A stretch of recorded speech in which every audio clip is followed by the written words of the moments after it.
My name is Dr. Gonzalez, and I am the magnet facilitator here at South Seminole Academy. We are listening to a presentation from many women in government. We're often judged by the hairstyle we're wearing or the outfit we chose that day, more so than what we're speaking or the information we're sharing.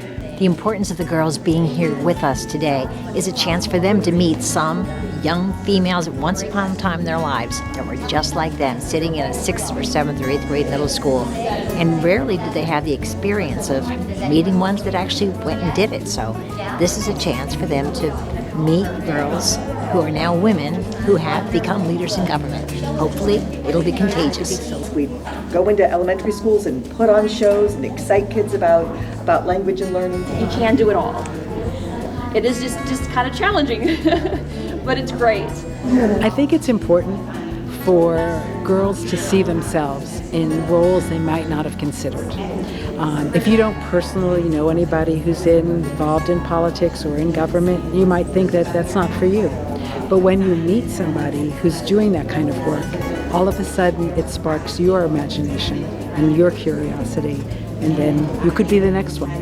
We would love for you to come to the meetings because we want to listen to you. We want to hear your voices. Always okay to change your mind, change your program, change your job in the future. There's so many things that have to be overseen, and the commission oversees the city staff.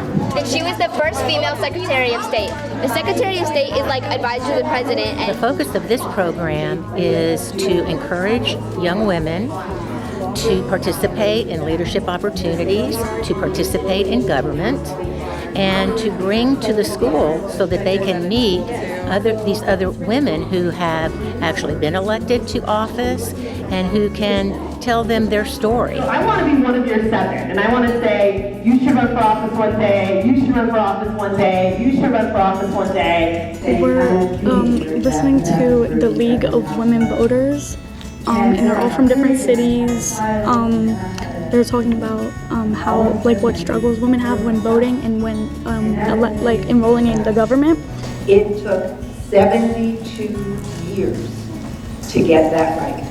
There's an underrepresentation in parity in terms of population. Women are about 51% of the population of the country, and yet only 28% in Congress.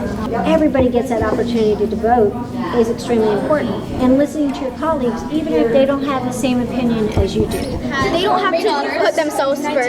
They should put other people first. When a young girl grows into a position of leadership and authority, having not had a lot of support when they were younger, it's very much, it continues to be very empowering. It means we're involved in the politics of our community. Politics is not a dirty word.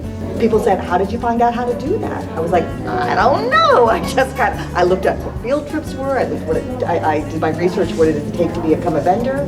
And the League of Women Voters supports this because we want young women to know about their right to vote and how they will register to vote when they're old enough, and to be active in their community.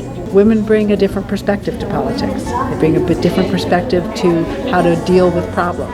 And I think that's one of the things that we need more of, is that perspective.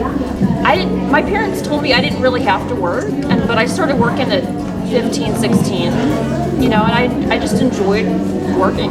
One of the reasons we came today is to give all of the girls here the opportunity to see themselves in different roles. She is the Vice President of the USA right now. She was born in Oakland, California on October 20th, 1960. My favorite part is doing stuff like this, going into the schools and seeing how much fun the kids are having, how much graduation. I cry at every single graduation I go to because I am like the proud mom. We want to encourage more women to get involved so that we can improve those numbers. It's just a very nice, nurturing environment when females enter into elected positions. But you can always reach out to either one of us. You can reach out to the clerk to get her number or email her. You can reach out to me the same way. They are so happy that they got to meet you and that they got to talk to you. I loved our schools. We're at South Seminole because it is the magnet school for leadership, law, and advanced studies. And so the League of Women Voters thinks it's the perfect school to talk with young women about leadership and voting and the need for young women to become involved in their communities. Girls!